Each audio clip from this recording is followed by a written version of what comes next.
Football is back, and so is winning season at MyBookie. NFL, college football, and a brand new cash-out system give you options on how to bet and to win all season long.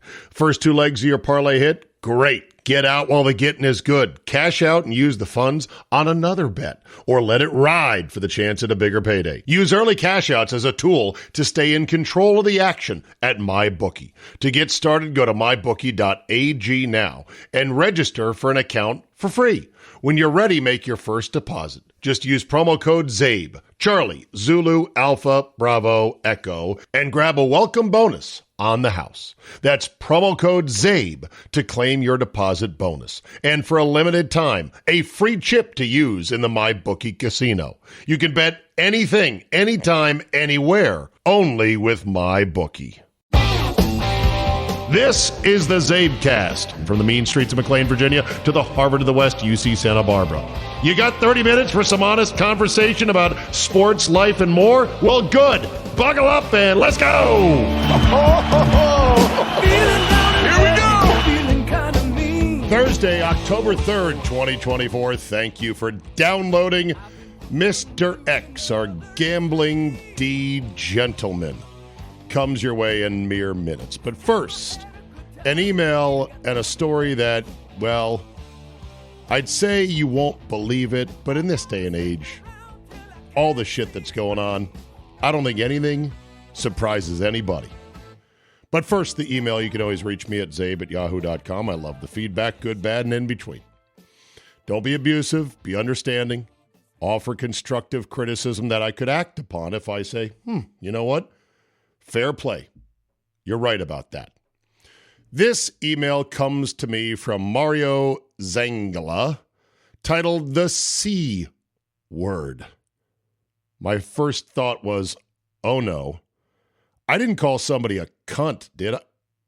Can you say, I know it's a podcast, but Jesus, there could be kids listening, right? I'm very sorry. No, it's not that word. It's not that C word. It's a different word. He writes, Zabe, I 100% understand your position on Washington's new name and uniforms. I also feel like my team died as well. But I have no ties to any other team in any other city, unlike you have now with your professional affiliation with the Packers. So I watch this old team that's now this new team out of habit. What I have found is that I can watch the game with interest, but I am completely apathetic when it comes to the outcome. Watching them in those clown outfits, being called that clown name, has completely numbed me to losing. But unfortunately, it has also numbed me to winning. Even if the name didn't come back, but the old uniforms did, right down to the last stitch, I would be so psyched right now.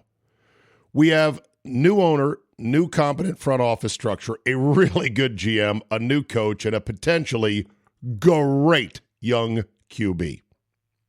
And yet I still feel completely detached watching the games. I do not want to be this way, but I can't help how I feel. Well, you know what they say in therapy, feelings are never wrong. I do not want to be this way. The only emotion I feel manifests itself in disgust every time I hear that stupid name and see those horrid uniforms. This was Snyder's hand-picked name. The uniforms were designed by his wife, did you know? How are they not purging the place of everything, even tangentially related to Daniel M. Snyder? And for the life of me, I can't figure out why the new ownership won't tell us that they will bring back the uniforms. No one I know has any Commander's gear. They must be losing so much money in merchandising. By the way, I saw some Commander's gear on two guys outside of Reagan National Airport just this week. Not saying it's a trend. I'm not saying it's a lot, but it's something. Anyway, thanks for listening. I have one request for you, actually. One request for you. Could you, at least, please refer to the team as just Washington? Or the Washington football team, if you must. If our local media would take this tack, I feel the organization would eventually notice and maybe some change could come about. I don't know what else to hope for. Also, your golf buddies should definitely have celebrated you breaking par. As Ronas might say, unacceptable. Take care, Mario Zangla, English teacher, Parkview High School. Hope he didn't want me not reading his name in high school. He's a good man. He said nothing wrong. I'm the one that said the other C word that shouldn't be said. Thank you, Mario. Yeah, Commanders. That is the turd still floating in the bowl. I believe, and I'll have to do some digging on this, talk to some of my peeps that are in the orbit still of the Washington football team and know about things. I'll ask them what's going on with the name and the logo and everything else. The NFL is notoriously sticky about just changing stuff on a whim. It's a multi-year process. That part is true. That was not Snyder incompetence when they finally turned the wheels in motion to get a new name and the logos and everything else. It does take time. So it's too soon to be able to do it right now. Could they bring back the old uniforms right down to the color, like the exact Pantone color, the PMS is it PMS codes? I forget. No, PMS is that thing every month with your girlfriend or wife. No, maybe it is the PMS. Whatever. Could they bring back the old uniforms down to every stripe and stitch? And by the way, the stripes on the pants for the Redskins, they were stuck in the 80s. They were definitely needing an update, but never got one. Could you bring all that back? Could you rip the stupid taco holder off the helmet? Keep everything else, and then just, I don't know. I don't know if you could do that. I don't know if you could change the numbers and the fonts and everything else. Maybe they could go to a W-less helmet. Would it hurt sales of gear? Yeah, but they're not making anything on it right now, I would bet. They got to be last in the league in merchandising. I do believe the Harris Group is planning on getting back to a much better name. And I believe they're going for the big fish. I want to believe, from everything I've kind of heard and seen and the smoke signals I'm reading, is that they're going for the biggest fish, which is to somehow get everything back short of the R word. So in other words, get that iconic Blackie Wetzel helmet logo, that beautiful rendering of the Native American, as commissioned by a Native American to honor Native Americans. Get that logo, that wonderful logo, back on the helmets, to get back to at least Native American imagery or nicknamery, warriors or something like that. Just stop at the R word, Redskins. I believe they're trying to do that, and that will take a little bit of time. But in the meantime, Mario, my friend, for you, I shan't utter the word ever again on this podcast. And if I do, it's a $2 bounty to the first person who emails me to point it out. Now to our wonderful legal system in the United States of America. So, you can sue anybody in this country. You may not win, but suing them is enough of a pain in the ass, they might just settle. Maybe that's the strategy of one Amit Patel, the former Jaguars employee who embezzled $22 million from the team. He is suing FanDuel now for allegedly exploiting his own daily fantasy sports addiction and ignoring responsible gaming protocols. If you think you have a gambling addiction, call 1-800-GAMBLER. That's 1-800-GAMBLER. If you think you have a gambling addiction, please gamble responsibly. Patel's lawsuit filed Tuesday in federal court in New York claims FanDuel encouraged his DFS play despite clear signs of addiction. Oh, what's a clear sign? That he's losing that much money? I suppose maybe he's got a legal angle on this. It's a shit ton of money that they probably could have seen into his general financial situation to go, well, he's not a Rockefeller. He's not one of Bill Gates' kids. Where's he getting all this money from? Here's the kicker, though. He's seeking $250 million in damages from FanDuel. He is currently serving a 6.5-year prison sentence, and he could owe the Jaguars up to $87 million, depending on the outcome of a civil suit by the team against him. According to the lawsuit, FanDuel provided Patel with $1.1 million in bonus credits and VIP perks, including trips to major sporting events like the Super Bowl and the Masters. Patel argues those incentives worsened his addiction, pushing him further into financial ruin. Yeah, well, that's like the old soundbite that I've got of the HBO gambling soundbites. You know, what do you do when you got somebody like that? When you got that, you got a monster on the line. What do? You reel him in. Let's see if I have this here. Now I got the gamble, you'll shit long, gamble edit HBO, wave file. I wish I had these handy. I'm so sorry about that. Knockout information. There you go. The strongest information of the week. College game of the month, absolutely free. Meet Stu Feiner. That's him. Nickname, The Source. Listen. He promises, quote, to piss on your bookie's face. Me. What are you waiting There's for? also Make the call coach, now. the legend, and the guru, Jack Price. He says he's God because he can save you from losing. I've got my helmet on, it's strapped tight, and I'm ready for war. They call themselves sports advisors, handicappers, or tout services, and there are 1,500 of them selling sports betting tips to the American public. All right. Here's the one I think it is. When somebody's like that, you're got a monster There it now. is. He's no longer a fish. He's a monster. That's a Jaws in the water there. What do you do with that person? Take him for a ride. Yeah. And hope you don't get sued and lose in court when he's in jail for 6.5 years. Now, the whole sue me is one of my favorite bits from the Jerky Boys. For those who may not know who the Jerky Boys were, they were a comedy duo that back in the early 80s, I believe, when doing prank phone calls was not as illegal as it is now, or I don't know if anyone gets charged or arrested with this, but, you know, prank phone calls used to be a thing, and they would do voices, and they put out an album, actually, of their funniest prank phone calls. And this 2-minute bit was one of the best regarding, wait, I want to sue somebody, but I'm the one in the wrong. Who do I sue? Hello, can I help you? Yes, I wanted to know if I could speak a bit on an accident that I've had. Yeah, when? About 2 weeks ago. What type of accident? It was a motorbike. Who was on the bike? You? Well, just me, right. What happened? Well, I had a sidecar on it. You know those things? Right. And I was speeding all over my neighborhood. Right. Up and down and speeding all over. Right. And I was drinking and I lost control of the bike. Right. And I was skidded off and slammed a curb in a pole and into some people. Right. And, yeah, right. well, you know, nobody's hurt extremely bad, but a few breaks and things.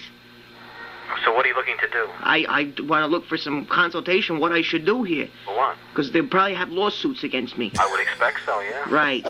I had to give my insurance papers, and I didn't have a license. Did you have insurance? Yeah, but it was through a friend.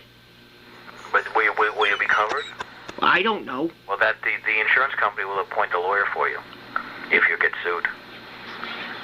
But when you get sued, you may be, I don't know what your policy is. When you get sued above your policy, if you have a policy, then you're going to have to contact a lawyer. Right. I don't handle cases like that. Right. But then, is it possible in any way then to sue you people? Sue who? You. I'm asking you for help.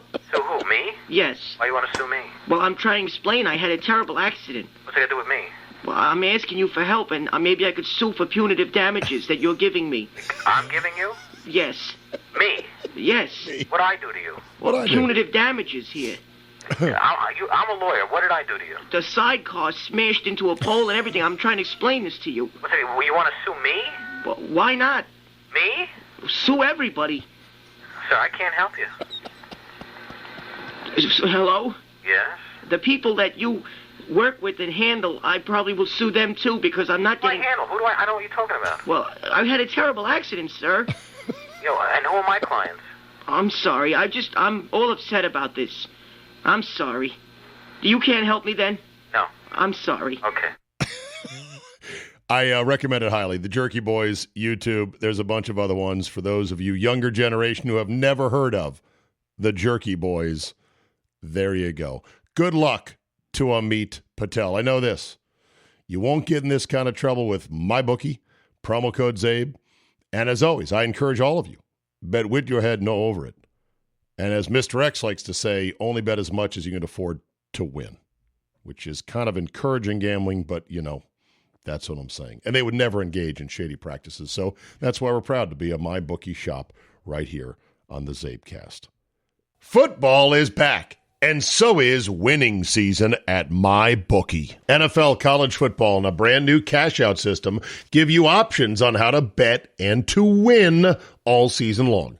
First 2 legs of your parlay hit? Great. Get out while the getting is good. Cash out and use the funds on another bet, or let it ride for the chance at a bigger payday. Use early cash outs as a tool to stay in control of the action at MyBookie. To get started, go to mybookie.ag now and register for an account for free. When you're ready, make your first deposit. Just use promo code ZABE, Charlie, Zulu, Alpha, Bravo, Echo, and grab a welcome bonus on the house. That's promo code ZABE to claim your deposit bonus. And for a limited time, a free chip to use in the MyBookie casino. You can bet anything, anytime, anywhere, only with MyBookie. Hiring with Indeed, your search is over. Indeed is your matching and hiring platform with over 350 million global monthly visitors and a matching engine that helps you find quality candidates fast. Ditch the busy work. Use Indeed for scheduling, screening, and messaging so you can connect with candidates faster. Indeed's matching engine leverages over 140 million qualifications and preferences every day, constantly learning from your preferences. The more you use Indeed, the better it gets. Join more than 3.5 million businesses worldwide that use Indeed to hire great talent fast. And listeners of this show will get a $75 sponsored job credit to get your jobs more visibility at Indeed.com/Zabe. Just go to Indeed.com/Zabe right now and support our show, saying you heard about Indeed on this podcast. Indeed.com/Zabe. Terms and conditions apply. Need to hire? You need Indeed. Time now for Mr. X.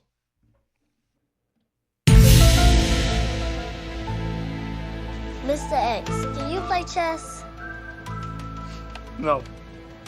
I can. My dad. I'll just call myself Mr. X. Yep, you can't go wrong with Mr. X. No, you can't go wrong with Mr. X. He doesn't play chess, or maybe he does. But he does pick season totals in Major League Baseball, and we're going to get the final accounting right now as we are looking live, Mr. X, at, I think, your Orioles, sort of. You're kind of an Orioles fan, clinging to life right now against the Royals, down 2-1, top 8, lose, and it's over with the Royals threatening again with 2 outs in the 8th inning. Good evening, Mr. X. Are you a Orioles sympathizer of sorts? Oh, no. Not at all. Won. They were my top pick this year. That don't have anything to do with liking them. Okay. And they won, and they're dead to me now. They're dead to you now. Okay. Well, for the longest time, so you lived and grew up in the New England area for many years, and then you moved to D.C., and you're a Boston fan by birth, but then you were in D.C. like I was growing up without a baseball team. The Orioles were it, and you never took to them as your adopted localish team? No, to be honest with you, Zabe, I grew up in Northern Virginia. Oh, you did? Well, what's the Boston connection? I spent every summer of my life in Maine. And when you spend summers in Maine, you got Red Sox on the radio. So I was a Red Sox fan and a Washington Redskins fan. That's right. Where I was summer in Maine, doing Red Sox, and winter and the rest of the school year in Virginia doing the good old days of the burgundy and gold. Yep. Well, you do have that tint of a Boston accent that I can hear in your voice. Does anyone ever tell you that you sound like you're from Boston? Yeah, you don't think about it, but it comes and goes. And if you spend the afternoon at the pub like today, it probably comes. And now you're retired in Maine and life is good. Is the boat out of the water yet? Oh, no. I'll be the last one off the lake. Yeah, that's great. Yeah, last year the guy who houses it for the winter finally called me up one day and said, "Dude, you're the last one. I need you to put it in the barn. Let's go." Wow. Well, I kind of feel I have several friends who are big time Orioles fans. A bunch of golf goombas that I play with every Thursday One account, Johnny Rhodes from Frederick, Maryland, loves the O's. He's got a son who's playing high school baseball, is very good, hoping to play in college. He's super into baseball, and he's loved the Orioles for the longest of time, stayed loyal to them during the darkest of years. His buddies, Jimmy West, as well as Kyle Warfield, they're big Baltimore, Maryland guys, and they love the Orioles. And they are on the verge now of being two pump chumps, just like the Astros were today earlier, just like the Brewers might be for the second straight year tonight. And that brings me to the question of, is this the right format for the MLB playoffs? I'll hang up, Mr. X, and listen off the air. Well, good question. It comes down to this. If you're like when they're picking the Final Four in the old format for NCAA football, and I like having conference champions in it, but people say, "Oh, I want to see the best teams." Okay, it's that old. Do you want the best teams, or do you want who got there? Right. Well, okay, if you want the best teams, fine. Go back to 1968. You play all year, take the two best teams, and play the World Series. And guess what? You'll have the two best teams that won 101 games. The two Titans match off. There's no pennant race in September, hardly. There's no playoffs. You got the two best teams. Every single round that you add in any sport reduces the chance of the two best teams. Every expansion of the NCAA basketball tournament or football, every time you add rounds, you're giving David a chance to beat Goliath. And we all know why. It's fun, it's money, etc. And when it happens, you can't say, "Oh, I want the two best teams." No, you don't, or you wouldn't have the extended format. It reminds me of golf when you play. Every good golfer wants to play me with handicaps and beat me. And when I win, you gave me too many strokes. You never win on merit. The high handicapper never wins on merit because the guy with the fewer strokes will just bitch and moan about all the strokes he gave. Exactly. Yeah. And that's what happens with the extra rounds. When you play a 2-game win two and win, if the weaker teams, the White Sox, well, no, that's pushing it. Anybody can win two. Right. Anybody can win two this side of the White Sox. They couldn't win two if you gave them 20 tries at winning two, especially against a playoff caliber team. Okay, a couple things. First of all, fun fact I had forgotten. Thank you to Mike in Madison, Ohio, for sending me this email. He said, don't forget, Czabe, when it was just 4 teams, East versus West, and the winners go to the World Series, the LCSs were best of 5. They were best of 5 until 1985. That's insane how recent it was. That it was just 4 teams, division winners only, no wild cards, best of 5. What? Is this a problem? And nobody complained. Of course, if they did complain, where would you hear about it? There was no sports radio. There was no internet. There was no Twitter. The only complaint you might hear from a buddy about the format would have been sitting on a bar stool next to him, or maybe a letter to the editor in the paper where they printed it. And it's like, Johnny from Gaithersburg, I don't like the format of the playoffs. And that's all you heard? Well, it takes a 104-win team getting beat in round 1 before they go, is this what we want?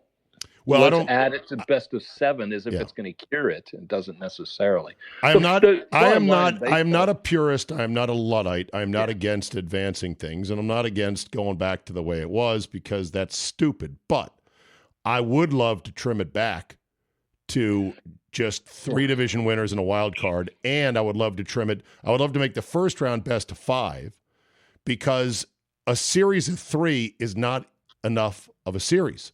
The first team to lose is all of a sudden on death row, and that sucks. No question. And also, let's face it, when you if this is all about calendar days and squeezing it all in before the frost comes. Right. And when you play 3 games in a row, Tuesday, Wednesday, Thursday, It's really good to be the bye team and go, okay, now that you've thrown all your pitchers, you want to throw your number 4 versus us? I mean, it helps. And granted, the history hasn't proven that, because as I recall, there was a lot of the bye teams lost, last year. But I don't care. I would rather have the bye than throw my pitchers. Right. And that's an incentive in the regular season to keep pushing to the end. And I get that adds value to the end of the season. But the way it is currently, not a fan of it. But that's just a guy who's talking because his team, the Brewers, are facing elimination tonight in a mere few minutes. They'll start that game, and I'll have one eye on it right now as I'm watching the Orioles struggle for life, bottom of the 8th inning. Yep. Nobody on, 1 out. We'll keep you updated during the pod here. So I don't care how many rounds you have. The Brewers lose in round 1 every year. Well, they're 1-10 their last 11 playoff games. It's brutal. Yeah. It is brutal. Okay. Also on baseball, a couple things, and then we'll get to the football, a bunch of other stuff as well. The Diamondbacks owner, Ken Kendrick, did something remarkable, I thought, after they were knocked out of the playoffs. First of all, he bitched about the way MLB didn't get ahead of the weather and change the schedule and push things up because it set up a very unfair situation for the Diamondbacks in which basically the Mets and the Braves were able to conspire to go, you want one? Good. I'll take one as well. Hey, we're both in. Isn't that nice? Yeah. Terrible conflict of interest to end the season, but I expect nothing less from that doofus fucking Manfred. Okay. On with that. He got to the larger issue, which was their signing of pitcher Jordan Montgomery this winter. Yeah.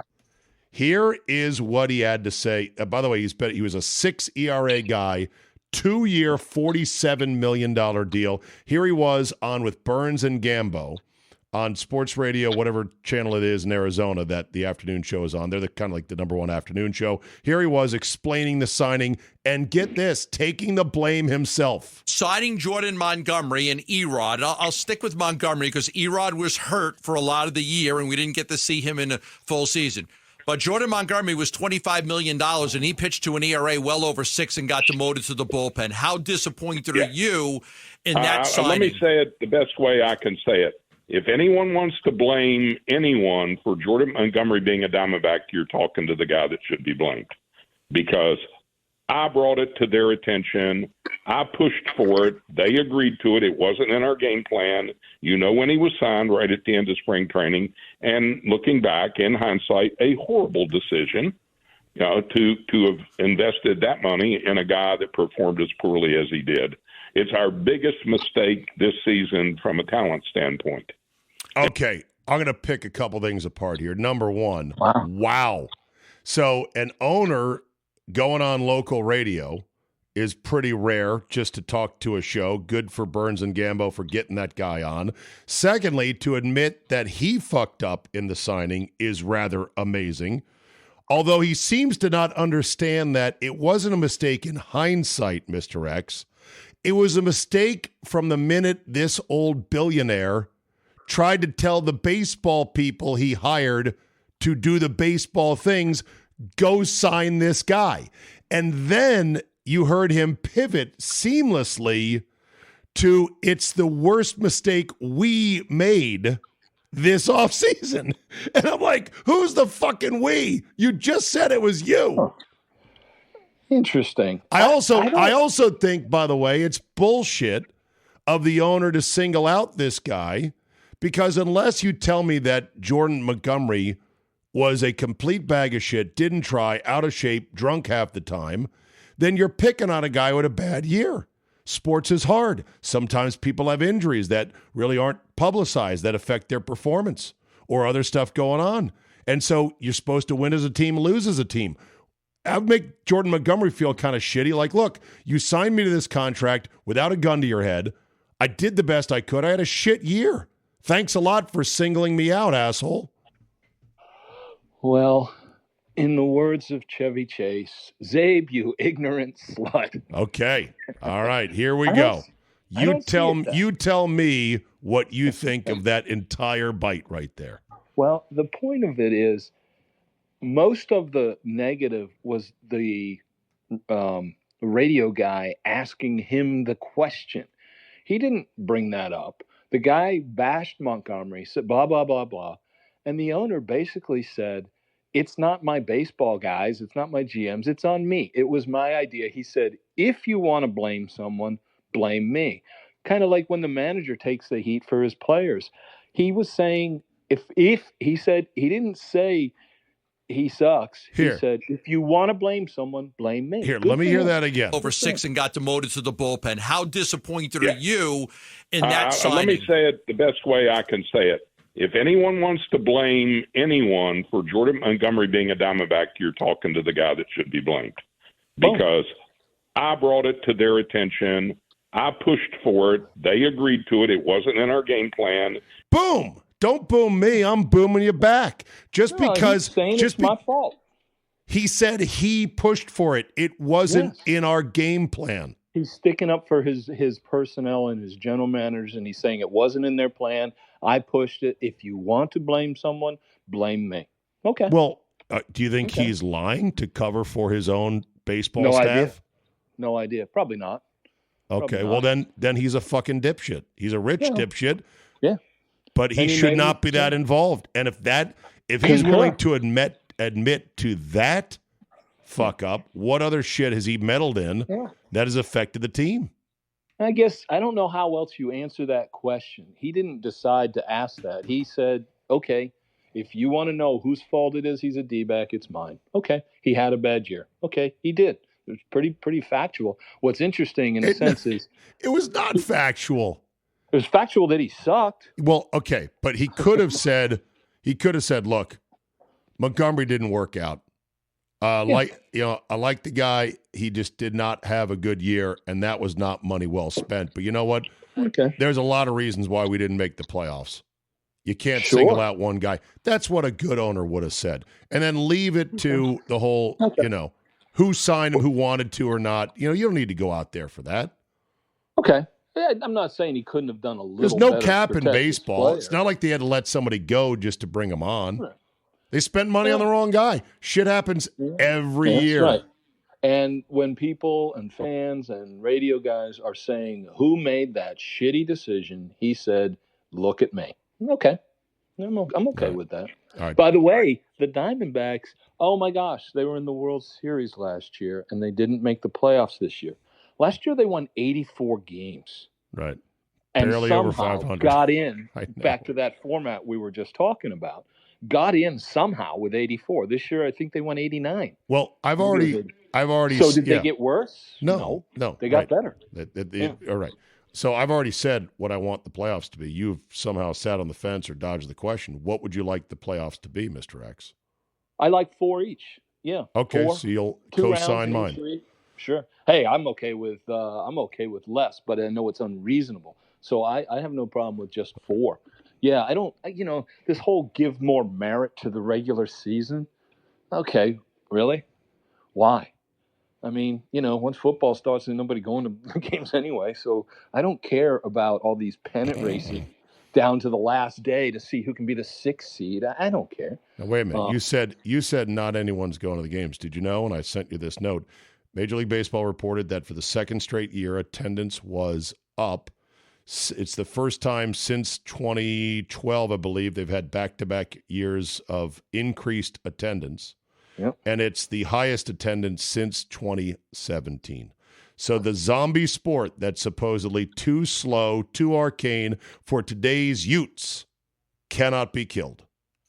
No, I agree. And I've always said, even though I'm a baseball guy, as you say, I have always said the main reason to go to a baseball game is sit outdoors, have a hot dog, a couple of beers. Yeah. It's a good day. And half the people there can't name who it doesn't matter. It's not the same as going indoors to a basketball game. Yeah. It's just a fun day outside. That's always the best part. Also, the final stats are in. The pitch clock has dramatically changed the game. Not just the quickest average time of 9-inning games since 1984. That'd be 2 hours and 36 minutes. I think it's a bit too fast. But the stolen bases, 3,617. That's the most stolen bases since 1915. Now, there were more teams now than there were in 1915. So I would need to see a franchise adjusted stat. But suffice to say, running the bases, stealing bases is back in baseball, and it's quicker. You can't be against either one of those things. No question. The clock is awesome. Nobody thought this would work. You thought it would be the players would resist.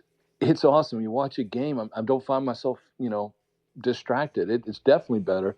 The base stealing is all 100% about the pickoff rule, where you can't throw over numerous times and hold them tight.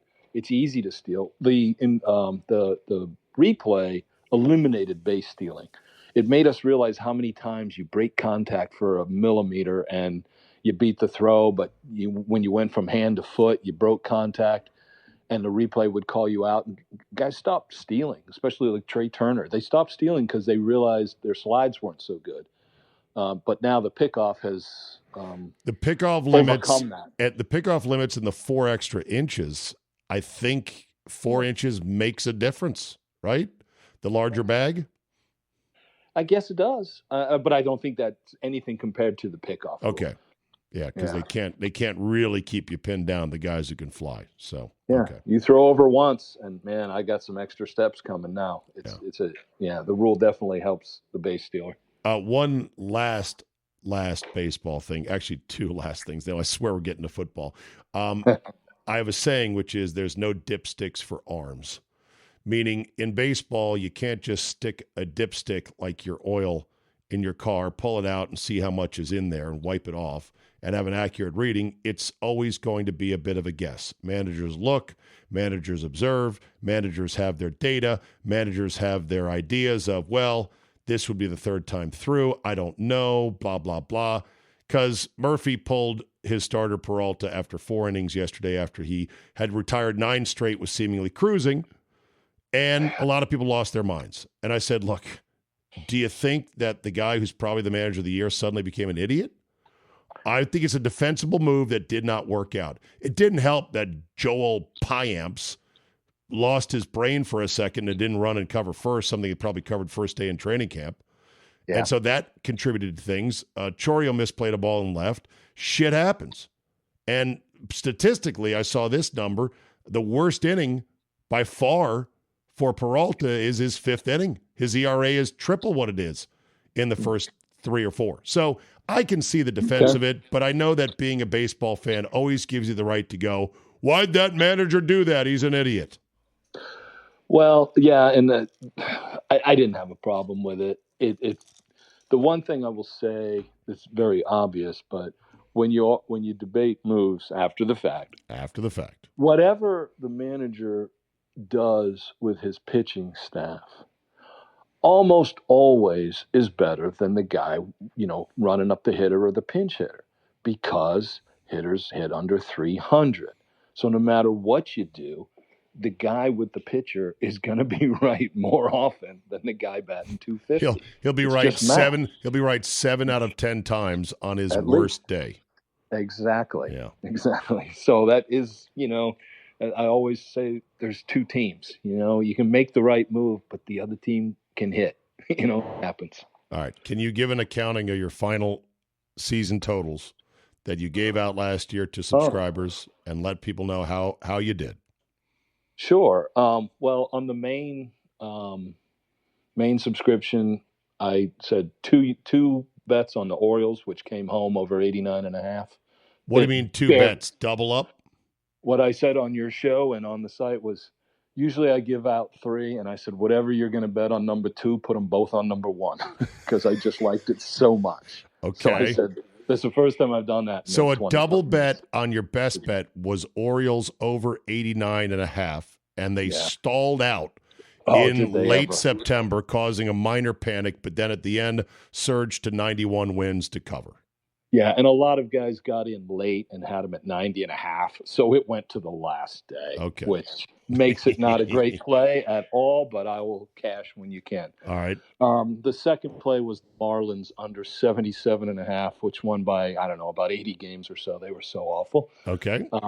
And the third one was the loser, Red Sox under 78, and I think they won 80. So that one lost. So I call it 3-1 on the best bets. All right. I gave out more to those that want more. It's a different plan, and we went 8 and 5 on the year. Okay. Not great, but I'll take it. Yeah, well, there you go. Okay. And if you want them next year, go to callmemrx.com and find out how to get those next year. As people are going, what did he do? How did he go? Yeah. Well, a good season all around. Okay, on to the NFL. I'm going to let you take the steering wheel and start us off with the thing that you are burning about the most from last week's games, coaches' decisions, whatever you want to talk about, go. Okay. First, we texted about Stacey Dales, I forget her name. Stacey Dales Schumann, who was married briefly to a guy named Schumann. Then she got divorced again, and I think she's either single or, I don't know, she may not be into men anymore. I don't know. There's times I'm not into men at times, you know? Too much info. Too much info, yes. Well, it wasn't this week, but it was last week, and we had it and forgot to. We're watching that. You know, I like the NFL Network where they're going stadium to stadium. What's going on? Who's warming up? Who looks hurt? You know, I want to get all that last-minute info. They cut to Stacey Dales. I felt so bad for her, whoever she is. She said, this just in, Justin Fields is going to wear a wristband with the plays on it for the first time ever. We're going to see how he adjusts to that. Okay, fine, whatever. About 10, 15 minutes later, they cut back to her, and she's got this shit-eating grin on her face where it's like, yeah, actually, he's always worn that. No. And then, so obviously somebody had told her, yeah, no, he always wears that. And then she tried to kind of spin it, something about the play clock, and made no sense. But it was like, I just thought it was great to go like, here's some inside scoop. And it was completely wrong. Whoops. My other note, quick note is, you know, the Red Zone, which I love watching on the new one. But I don't think that guy's very good. I get so sick and tired of him talking about the witching hour. It's like football. And then all of a sudden you talk to us like we're 6 years old. I don't like that. I also hate, sometimes it takes Mrs. X being in the room to realize how stupid people are when they're talking on these football. The new thing that everyone's saying is, look at that play right there. He put his foot in the ground. Where did that come from? There's 22 feet in the ground on every play. Oh, yeah. And she looks at me and goes, aren't all the guys' feet in the ground? And you're like, well, yeah, they are. They got to be better with a more descriptive phrase, which is he made a hard cut. A hard cut as opposed to just a soft change of direction. That's what they mean by put a foot in the ground. Speaking of Brian Hansen, I got this, not Brian Hansen, Scott Hansen, who's the only Red Zone guy left now that DirecTV lost theirs, and Siciliano is now the voice of the Cleveland Browns. Good for him. But Brian Tapman emails me to say, thanks, jerk. And I'm like, what did I do? Nice. Hey, Zabe, longtime listener, subscriber. My email does not involve your Packers, per se, who are getting handled, by the way, currently 28-0 by the Vikes, but rather to complain to you about how you have ruined my Red Zone experience. Me? I've always been a Scott Hansen fan, had no problems until you started pointing them out. Now I notice how he messes up calls, doesn't get to the right games at the right times, mixes up teams and players, and will often just flip around randomly. It's annoying now. Thanks, jerk, for pointing out the faults in a product I used to enjoy and now listen to with a critical ear. Sincerely, Brian Tapman, Virginia Beach. I did not mean to go at Hansen hard, per se. I just said I found the Siciliano product far superior because that's all I knew, and I thought that Hansen would do something very similar. To me, it's sloppy. I don't like how sloppy it feels. I think the production, the way they go back, you know, the old Red Zone with Siciliano would say, oh, look, they're in the Red Zone. And they'd cut to that game for multiple plays. But this one is just like the absolute perfect remote control where you're not missing a play. Here's a play, here's a play, here's a play, here's a play. It's hard to talk over that and be effective for 7 hours. But the actual cutting of plays where you feel like you're watching every game at once is excellent. But it's pretty hard. I get a little I think I probably am going to start doing it with less volume, if any, because it's hard to do, but the actual keeping up with play to play is phenomenal. Yeah. It's over, by the way, in Baltimore. The Royals have sent the Orioles packing.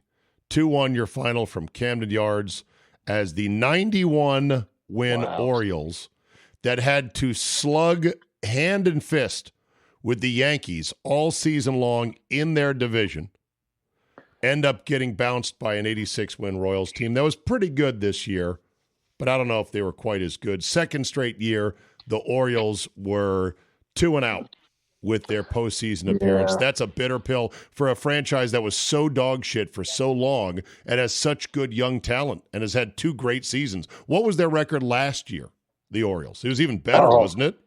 I'm pretty sure they won 100, but I could be wrong. Fucking hell. That sucks. Well, the Royals, though, what's interesting about them is, yes, they're a young team that way outperformed, but they limped to the finish line even worse. In the last 3.5 weeks, they had 2 7-game losing streaks. That's a team coming in really cold, but hey, they're moving on. And every time the Royals make the playoffs, they go to the World Series 3 times in a row. They don't lose in the American League somehow. All right. Okay, back to football. Football. Yeah, the other thing I was going to say, and I know it's fantasy sports, but the end of the Monday night games in the Whiskey Guillotine League was stuff you can't dream of. I mean, it was amazing. I don't know if you followed it. I didn't because I had a good enough week. I was safe, and so I just sort of tuned it off. Who got knocked out? Well, you got to hear this. I'm sitting there all of a sudden watching both games, realizing I'm second from the bottom, ahead of only your buddy Eric Gitter. But I'm looking at it going, okay, as long as Tony Pollard doesn't get a touchdown in the last 3 minutes, I'm good. Well, the Dolphins get the ball on the 5-yard line. So I'm watching the Detroit game, but I got the other one on. And I look over, and, of course, they take the safety. And I'm like, okay, now you're going to punt as long as Pollard doesn't break 50. They do the free kick from the 20. They don't field it. I think it's a successful onside. So I'm like, oh, cool, the Dolphins have the ball back. Hold on. Whoa. You saw that, right? That was after a punt? It was a safety, but he chose to punt it on the free kick. It was a safety. The 20. Okay. It was after the safety. They said we're going to do the onsides from, a free kick. You're allowed to do an onsides off a safety? Yes. I had no idea, and I've never seen that. Wow. Yeah, it doesn't usually happen because you're on your own 20. You certainly don't do a surprise there, but maybe at the end of the game you might. Of course, the new rules are all crazy. But anyway, so it looks like it's successful. The Titans don't field the ball, and the Dolphins run in and grab it. I'm like, okay, so now I look back at the other game. And all of a sudden, the Titans are awarded the ball on the 10-yard line.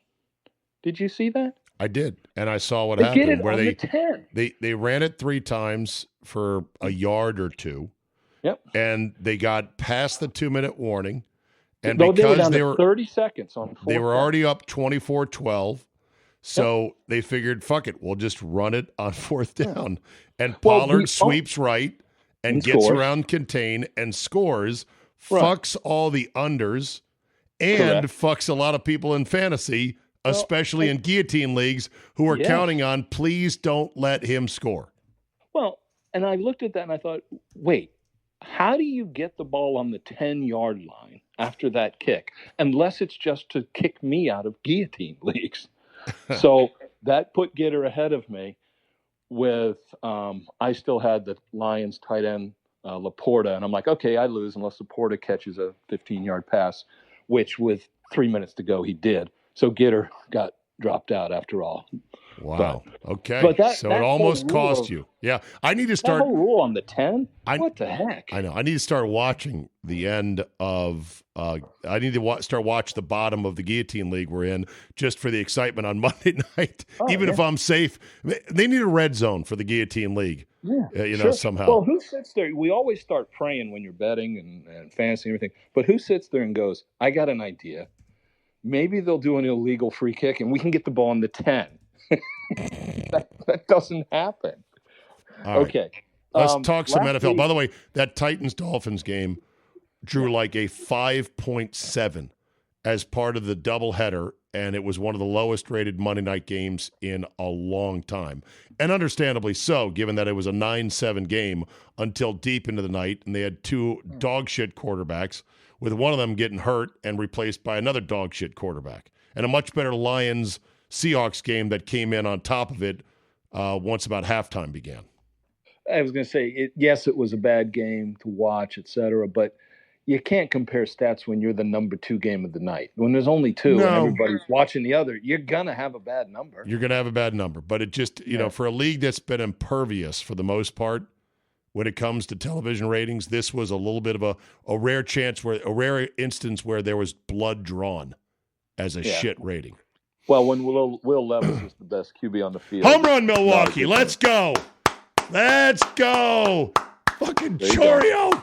Yeah, the kid. 1-1. Mets scored the bottom of the first inning. I know none of this is going to hold up tomorrow morning when the game is already decided, but this is when I'm recording tonight. There you go. How about this, though, on that Dolphin game? I just had to think about, okay, hey, congratulations. You made the roster. You're the number 3 quarterback. Work hard. You never know what's going to happen. Oh, crap, we got a couple injuries. Yeah, you're not really going to play. We're going to go out to the practice squad and grab somebody from another team. Yeah. Like the Dolphins did with Huntley. They take him off the practice squad, and you're like, gee, honey, no, I don't get to play this week like I thought I was going to. They decided I'm so bad I can't play. Why am I on this roster? Right. All right. Quick rundown of the odds this week in the NFL. Then we'll get to our picks for Thursday night. Thursday night's game is the Buccaneers and Falcons in Atlanta. Falcons are 3-point favorites in that game. The total, clicks on it, is 44 right now. There is a London game involving the Jets and the Vikings.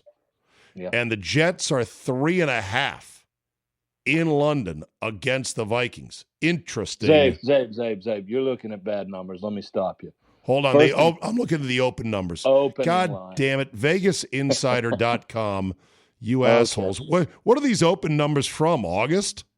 Could be usually at least 2 weeks, but I don't know. Okay, sorry. All right, Falcons are minus 1.5.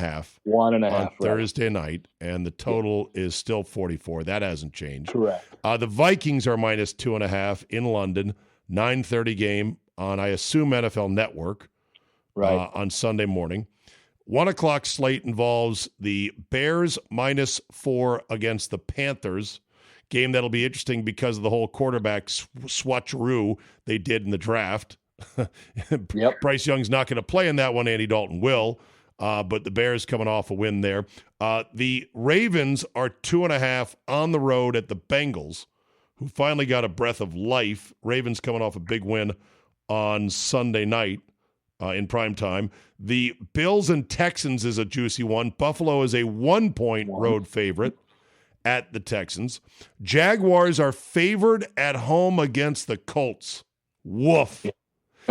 Anthony Richardson today on Wednesday said he's feeling better and he is possible to play with that hip injury. By the way, dumbass coaching, the Galaxy Brain coaching move of the week.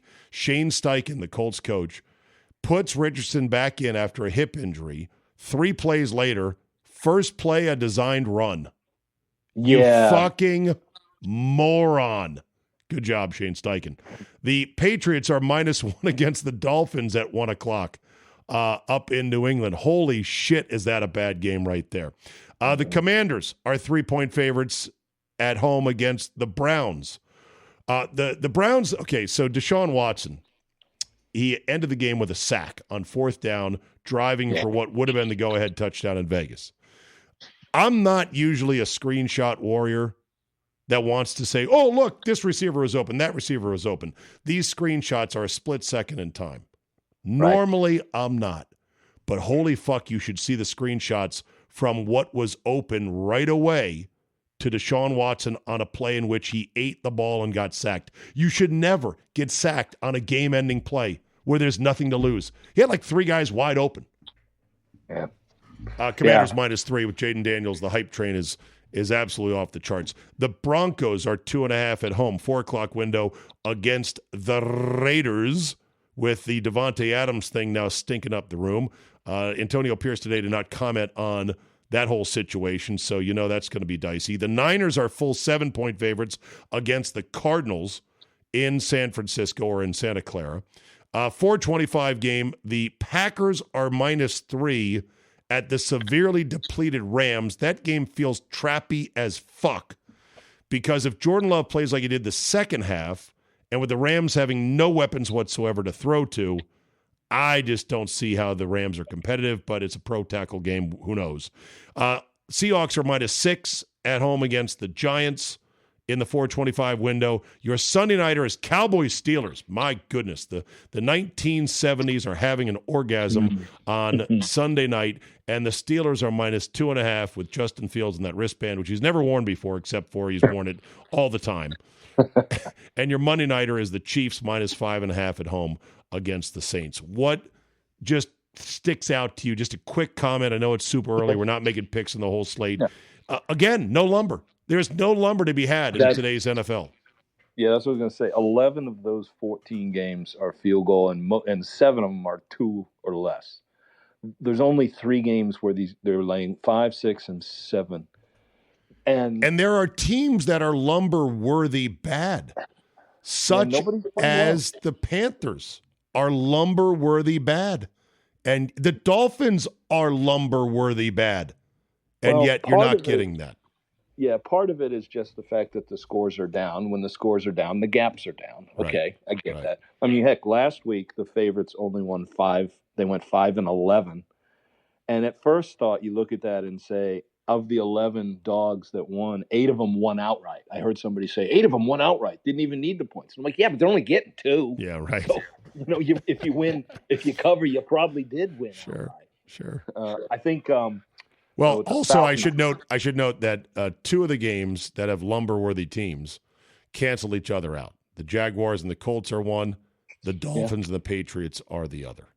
Yeah, and then once you throw the quarterbacks, and the injuries in there, you don't ever feel like betting on the backup quarterbacks, and that's dropping those numbers too, for sure. I forgot to mention the Broncos -2.5 against the Raiders. Oh, I did mention that. That game's in Denver. Yeah, you got it. Last week you said bad teams and bad quarterbacks. All right, last week you said the favorites did what?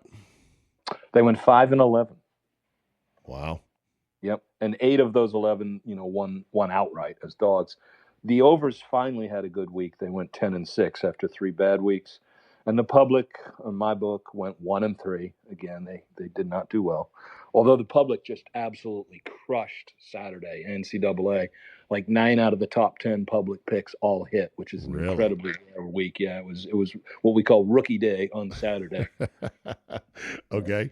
I was talking with my guy Dolph in the morning on 97.3 The Game, big Iowa guy, big Iowa fan, talking about the over-unders. And he said, well, what are the over-unders doing right now, and what are they typically in a season? And I said, well, Dolph, they're usually about 50-50. There you go. And he actually said, really? And I go, yeah. Why wouldn't they be? He's like, I don't know. I figured it'd be more like 60-40. Well, then we should be making money on this. I know. I think I'll bet with the 60. I know. And I said, well, that the odds makers watch the games too, and they make adjustments to the totals. You know that, right? I had to remind him then of how his Iowa Hawkeyes totals plunged to near Arctic temperatures by season's end when it became apparent they could not do shit. I think there was a total of 27.5 in an Iowa game. And I said, well, just bet the under because you got a great story to say. It was still too high for Iowa to cover. Oh, yeah. Yeah. The only reason the Iowa total was 27 is because they can't put it at 20 where it belongs. I know, right? It would have been fiscally irresponsible. All right. How did we do on our Thursday night picks last week? Okay. Well, let's one of the emailers this week told me that I was blowing through these history too fast, so I'm going to slow it down. Last week, in picking the games, you took Dallas, I took the Giants, and for like the 3 out of most of the Thursdays seemed to come to the last. It came to the last play when Aubrey missed a field goal. Yep. Which was just that's like rooting for the ball to be a free kick and go back to the 10-yard line. I mean, it just doesn't happen. He had made a 61-yarder outdoors at the Meadowlands. Very tough place to kick, like it was nothing. Yeah. And then he's got a 53-yarder, which he was 15 for 15 on 50-yarders. And he missed it. So you lost on that kick, and I won on that kick because I had +5 with the Giants. And it almost feels like gambling, huh? I lost on a kick, you won on a kick. Yeah. Almost like gambling. Some of these and I think I sent you the note afterwards. I know we always marvel about, like, how do they get these lines right, especially in college when it's like, well, they're laying 47 and they win by 46. How do they get them right? Really? Well, but then what I was amazed about on that one is, okay, lay a field goal, lay a touchdown. I get it. But you lay 5.5 and it comes in on 5. I mean, games aren't supposed to come in on 5s. How does that happen? So I'm now 2-2 and you're 1-3. Oh, I'm terrible. By the way, my locks this year on You Are Looking Live are 0-4. I'm going for the 0-17 season on locks. Never been done before. As hard to do as going 17-0, but I'm on a great start right now. Let's keep the losing going, and please fade me to the fucking moon. No, don't fade. Keep working hard. Keep picking winners. And by the way, let me know who you like tomorrow. Yes, exactly. A lot of people going, who do you like? Who do you like? Yeah. All right. So on the totals, we both went over and hit. So you're 2-1-1. Okay. I'm 3-0-1. I've hit 3 totals with a push. And on my prop, I hit it again. Who was the prop last week? Oh, it was the Dallas running back over. Dowdle went over. So on my props, I'm 3-1. Nice. I don't think he did props. So I don't total, do put them all together, and I'm 8-3-1. Hey, now. If you put them together. So, okay, so listen but up. It's too late to get in on those. They've already been played. What do you mean? You can't get in on them now. They've already played them. So hindsight doesn't help that. Right. Okay. Yeah. No. The ones you're about to give now, though, take notes. Those have not been played. Take notes right now. Okay. Here we go. Okay. All right. We got the Falcons. Oh, for fuck's sake! They just dropped the ball at first. God damn. Yeah. Oh, sorry about that. 1-1. Like Brewers Mets. This is just like when I'm watching the game and talking to my kids. I love it when somebody tells me what happens about 8 seconds before my screen shows it. Oh, sorry about that. That's okay. Frankie Montas covering first, just let the ball bounce right off his glove. Come on, that was not a hard play. No. Okay, so we got the Falcons at home. This is a great game. This is the best one we've had so far this year. Well, Baltimore KC was obviously good, but this is a good match. Falcons laying 1.5 at home. The Falcons have been a weird team to watch. The Bucs have been way better than expected, and Baker's playing really well. I'm going to let you go first because I have a lesson on this one. What do you like? I'm going to take Baker and the Bucs plus the 1.5. I just feel like it's. I need to stop hating on Baker Mayfield and accept the fact that he has had a second life, as a rebirth of his career, and that. They have a guy that catches touchdowns consistently, who I think is a Hall of Famer in Evans. And the Falcons are still trying to find a guy to be their guy. Anyone hoping that Kyle Pitts was going to have that kind of year? Nah, it still ain't happening. He ain't right. I was seeing cut-ups of Pitts routes in which he doesn't look like he's really trying hard. He's seeing ghosts. He's not selling out. Something's wrong. I mean, the guy was a certified stud in college. Oh, great. There's a bloop that goes in. Of course, that error is going to cost him. First and third, one out. Top second, excuse me.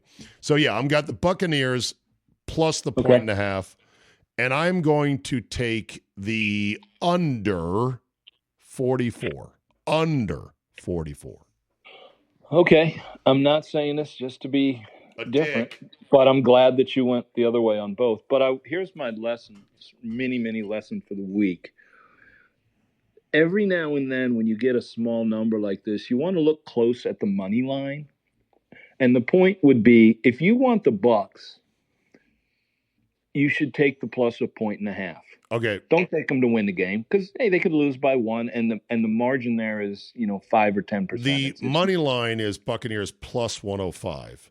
Right. So and I would say Falcons minus 125. So for those that are rookies, you bet 100, you win 105. That's good. You're winning more than you wager when you're on the plus side. That's for underdogs in matchups. And the Falcons, you have to lay 125 just to win 100. Base hit to center, run scores. Mets up 2-1. This is not good. 2 on, 1 out, top second. Montas won't make it to the third inning. Okay, continue.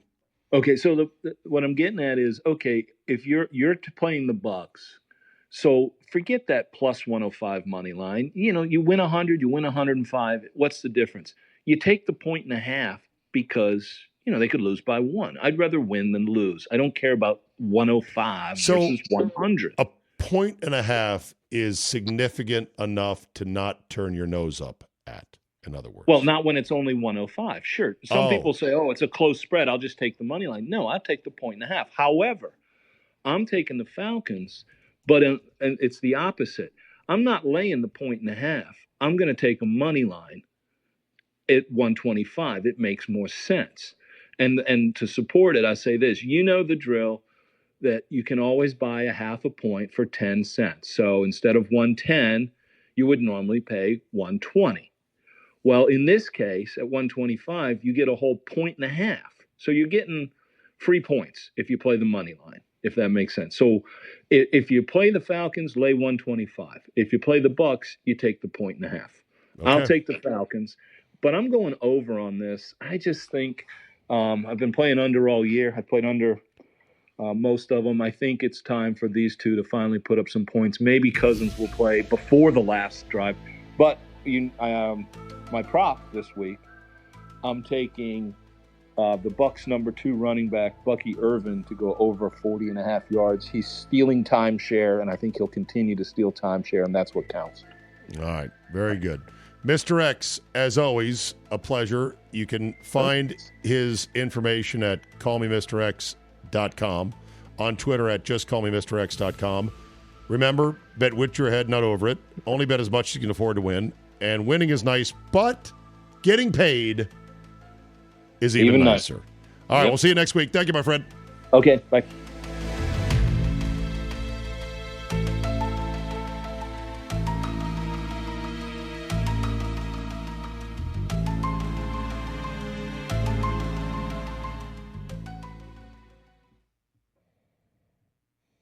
Football is back. And so is winning season at MyBookie. NFL, college football, and a brand new cash-out system give you options on how to bet and to win all season long.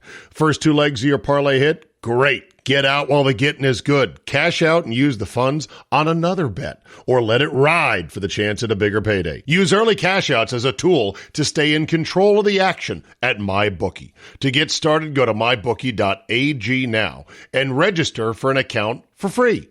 When you're ready, make your first deposit. Just use promo code ZABE, Charlie, Zulu, Alpha, Bravo, Echo, and grab a welcome bonus on the house. That's promo code ZABE to claim your deposit bonus. And for a limited time, a free chip to use in the MyBookie casino. You can bet anything, anytime, anywhere, only with MyBookie.